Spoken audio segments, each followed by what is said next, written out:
नमस्कार मित्रांनो, स्वागत आहे तुमचं आपल्या एका नवीन व्हिडिओमध्ये. या व्हिडिओमध्ये आपण स्किल इन्स्पायरबद्दल माहिती देणार आहोत. मित्रांनो, तुम्ही स्किल इन्स्पायर जॉईन केलं आहे, पण आता पुढे त्यामध्ये काय करायचं हे जर तुम्हाला समजत नसेल तर हा व्हिडिओ मित्रांनो तुमच्यासाठीच आहे. या व्हिडिओमध्ये मी तुम्हाला संपूर्ण माहिती देणार आहे की स्किल इन्स्पायर जॉईन केल्यानंतर त्यामध्ये पुढे काय करायचं ते.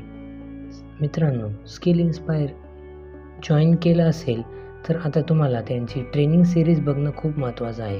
ट्रेनिंग सिरीजमध्ये ते तुम्हाला स्किल इन्स्पायर कसं वर्क करतं, त्यामध्ये काय आहे आणि त्यामधून तुम्ही अर्निंग कशी करू शकता हे तुम्हाला त्या ट्रेनिंग सिरीजमध्ये शिकवलं जातं. ती ट्रेनिंग सिरीज मित्रांनो हिंदी आणि मराठी दोन्ही भाषांमध्ये अवेलेबल आहे.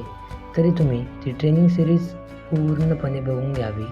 आणि मित्रांनो हो, एकदा सांगतो की ती ट्रेनिंग सिरीज तुम्ही 2 ते 3 वेळा पाहावी आणि त्याचे प्रॉपर नोट्स बनवून वारंवार रिवाईज करत राहा मित्रांनो. कारण की ट्रेनिंग सिरीज आपण एकदा पाहिल्याने पूर्ण गोष्टी आपल्या लक्षात येत नाही, तर ते वारंवार पाहिल्याने आपल्याला सर्व काही समजते की त्या ट्रेनिंग सिरीजमध्ये ते काय सांगत आहे. आणि हो मित्रांनो, तुमची ट्रेनिंग सिरीज जर पाहून कंप्लीट झाली असेल तर तुम्ही तुमचे जे अवेलेबल कोर्सेस आहेत त्या कोर्सेसमधून त्या स्किल शिकून घ्या आणि त्या स्किल्सची प्रॅक्टिस करा. मित्रांनो, प्रॅक्टिस अशी करा की तुम्ही ज्यावेळी ती स्किल ॲप्लाय कराल त्यावेळी तुम्हाला रिझल्ट नक्की दिसेल.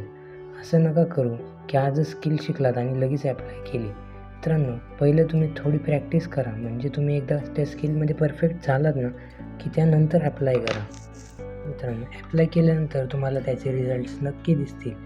तर मित्रांनो, तुम्हाला जर अर्निंग करायची असेल तर स्किल इन्स्पायर बेस्ट आहे, कारण की तुम्ही या ठिकाणी नवीन स्किल शिकू शकता आणि त्या थ्रू अर्निंग करू शकता. मित्रांनो, स्किल इन्स्पायरमध्ये basically earning affiliate marketing through होते. तर त्याच्यावर आपला एक नवीन व्हिडिओ लवकरच येत आहे. जर तुम्हाला तो व्हिडिओ पाहायचा असेल तर चॅनलला सबस्क्राईब करून घ्या आणि व्हिडिओला लाईक करा.